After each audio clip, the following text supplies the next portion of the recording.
আপনি ওল্ড দীঘা কিংবা নিউ দীঘা কিংবা বকখালি কিংবা মন্দারমণি, এবার এই চত্বরে আসলে অবশ্যই আধা ঘন্টার দূরত্ব ওল্ড দীঘা কিংবা নিউ দীঘা থেকে কিংবা মন্দারমণি থেকে। উড়িষ্যার ভেতরে এত সুন্দর, একদম বর্ডার, আধা ঘন্টার রাস্তা। আসুন চন্দনেশ্বর মন্দির, বহু হাজার বছরের পুরাতন।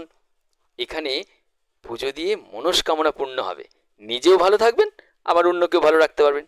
আর আপনার ছোট্ট দুষ্টু মিষ্টি বাচ্চাটিকে নিয়ে আসুন, কি ছুটি কাটিয়ে যান, তারপর ভালো জায়গায় রাখুন বাচ্চাটিকে, আর নিজেও ভালো থাকুন। আজকে একটা ভিন্ন স্বাদের ভিডিও শেয়ার করলাম আপনাদের সঙ্গে। লাইক আর শেয়ারটি করতে একদম ভুলবেন না। আপনি সাবস্ক্রাইব করলে আরও অনুপ্রাণিত হব, আরও ভালো ভালো ভিডিও আপনার সঙ্গে পরিবেশন করতে পারবো। হর হর মহাদেব। ভালো থাকুন, পরিবারের সবাইকে নিয়ে আনন্দে থাকুন, সুখে থাকুন। তাহলে এবার যখন ওল্ড দীঘা আসছেন কিংবা নিউ দীঘা আসছেন কিংবা দীঘার জগন্নাথ মন্দির দর্শনে আসছেন, অবশ্যই কিন্তু এই মন্দির দর্শন করে যাবেন। কি প্রমিস তো? অবশ্যই আসুন, ভালো থাকুন, যত্নে থাকুন।